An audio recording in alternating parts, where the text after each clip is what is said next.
Olá, hoje nós vamos falar sobre as fortalezas mentais. Talvez você pense, eu não tenho nenhuma fortaleza, eu não tenho uma mente saudável, mas muitas das vezes as circunstâncias que nos rodeiam acabam criando essas fortalezas na nossa mente. Essas fortalezas, elas podem se originar desde a nossa infância até a nossa fase adulta.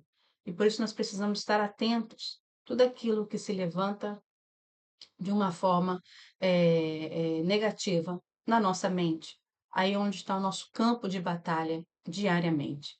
Em 2 Coríntios 10, 4 e 5, a palavra diz: Porque as armas da nossa milícia não são carnais, mas poderosas em Deus para a destruição das fortalezas, e derrubando raciocínios e toda altivez que se levanta contra o conhecimento de Deus, e levando cativo todo pensamento à obediência de Cristo. Talvez você já tenha lido ou escutado mensagens sobre essa passagem, mas a aplicação disso muitas das vezes nos custa entender e saber exatamente como nós podemos cuidar a nossa mente. Nossa mente é o nosso centro de comando na nossa vida espiritual, emocional e até mesmo física. E ele diz que as armas não são carnais, ou seja, não é algo que você vai lutar com as suas próprias forças, mas elas são poderosas em Deus para a destruição das fortalezas. Quais são essas fortalezas? Quais são essas armas que nós precisamos usar? Armas que não são físicas, mas capacitadas em Deus no nosso espírito. Elas não vêm da nossa alma, ela não vêm das nossas emoções, elas vêm do nosso espírito, porque elas são divinas, não são da natureza humana, como ele fala aqui, nem de recursos terrenos. E ela diz que são poderosas em Deus, ou seja, quando nós estamos em Cristo, esse poder que ele nos deu para destruir essas fortalezas. E não somente estamos falando de áreas demoníacas, nós estamos falando da nossa própria mente. Essas fortalezas mentais, elas podem estar relacionadas a pensamentos, crenças, valores e tudo aquilo que se armazena na nossa mente, no nosso pensamento. E aquilo fica registrado de uma forma até às vezes inconsciente. E quantas das vezes, no nosso dia a dia, no nosso viver diário, essas raízes mentais guardadas e armazenadas acabam influenciando a nossa vida e às vezes a gente nem entende o porquê nos sentimos dessa maneira ou agimos dessa maneira, porque que nós não conseguimos talvez tomar certas atitudes. Essas fortalezas, elas estão afetando o nosso raciocínio. Ele diz raciocínios e altivez, ou seja, pensamentos que não permitem a minha vida avançar, crescer, ser livre, desfrutar.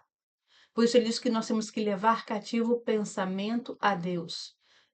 Cativo significa uma prisão, mas aqui ele fala que nós temos que aprisionar o nosso pensamento através da obediência, ou seja, para que o nosso pensamento possa viver plenamente, possa ser renovado, ele precisa ser forçado a viver a obediência em Cristo.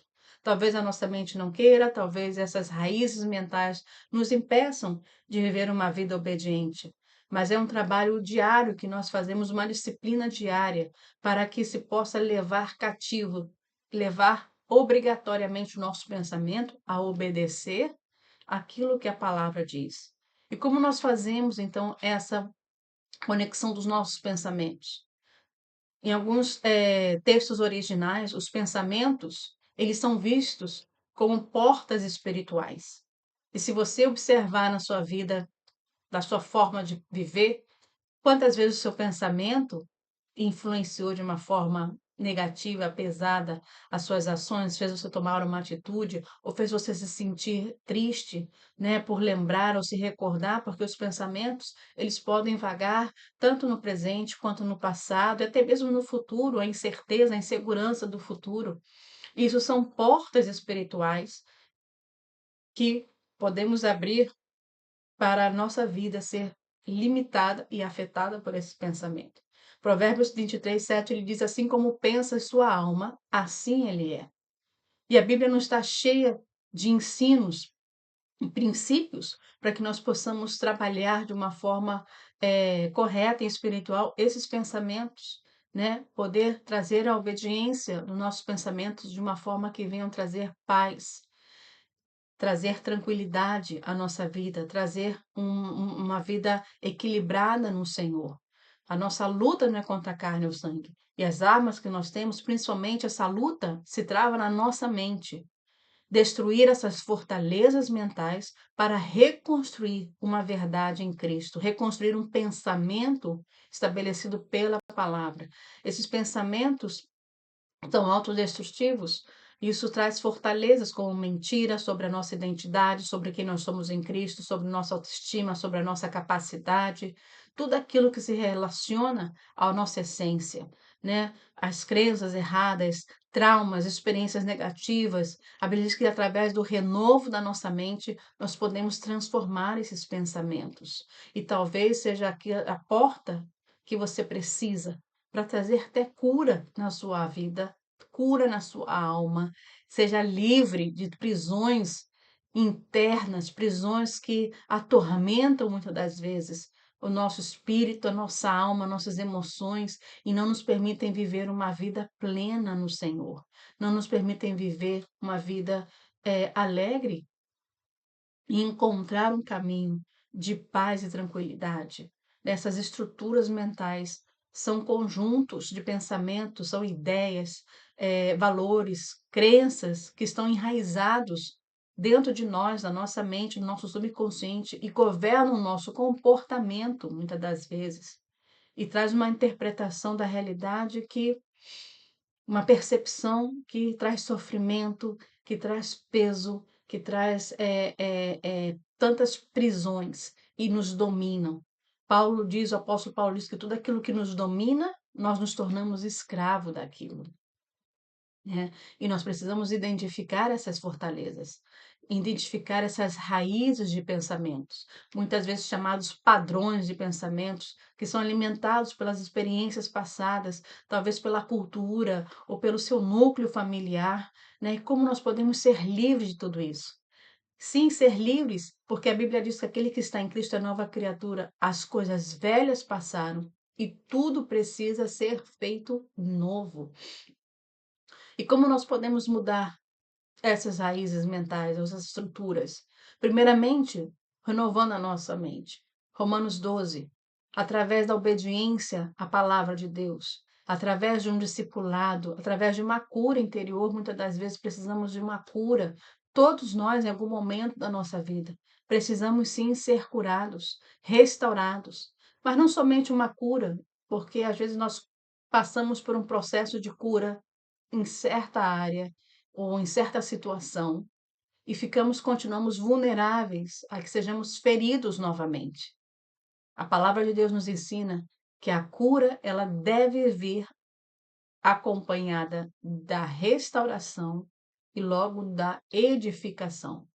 Não se pode curar sem restaurar e edificar, porque você vai continuar vulnerável. Se você quer conhecer mais sobre esse processo de cura interior, de uma verdadeira cura interior, onde a restauração e a edificação vão trazer pilares, base e fundamento à sua vida, entre em contato conosco. Nós temos um curso especialmente para trabalhar essas áreas. Mas os pensamentos, eles são portas espirituais. Por isso a gente precisa ter o domínio e a renovação do nosso entendimento, porque conforme ele diz, assim como você pensa, assim é.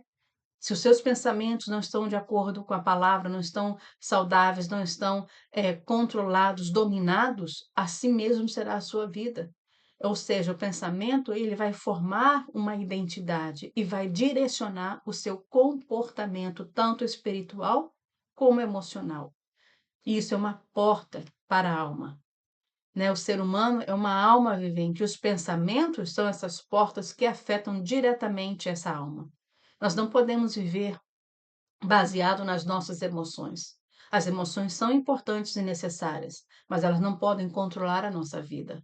Nós não podemos ser almáticos, precisamos ser espirituais de uma forma consciente e poder fechar as portas que atormentam o nosso pensamento, o nosso comportamento, a nossa fé, a nossa vida, nossas relações, tudo isso vai estar relacionado com a maneira que você pensa. E muitas das vezes, as características dos nossos temperamentos contribuem para isso. Se você quer conhecer mais sobre os temperamentos e entender como processa cada temperamento, os pensamentos e o comportamento, entre em contato conosco, se inscreva no nosso canal no YouTube, Márcia Vilhais, para você entender melhor, porque muitas das vezes você tem dificuldade de controlar os seus pensamentos, ou pensa o tempo todo, né? Dorme e acorda pensando no hoje, no passado, no amanhã. Geralmente é uma característica do temperamento melancólico, né? Está no processo contínuo de pensar, e isso afeta diretamente o seu estado de ânimo. E são características que, quando nós conhecemos, nos dá o poder, né? Somos empoderados pelo conhecimento que nós temos. O empoderamento não é algo que vem de fora, mas é reconhecer o que você tem dentro. Quando você reconhece e identifica, isso te dá poder para conduzir de uma forma correta e saudável na sua vida. Nós poderemos continuar falando aqui sobre essas fortalezas, sobre essas portas que trazem tantos pensamentos, tantas dificuldades, tantas amarras, tantas limitações na nossa vida. Mas nós estaremos falando mais sobre isso nos próximos vídeos. Se inscreva lá no meu canal, Márcia Vilhais, no YouTube, para que você continue recebendo e aprendendo mais sobre esses temas e possa construir e edificar uma vida saudável, equilibrada e feliz, conforme é o reino de Deus. Obrigada por nos assistir e nos vemos no próximo vídeo. Shalom, shalom.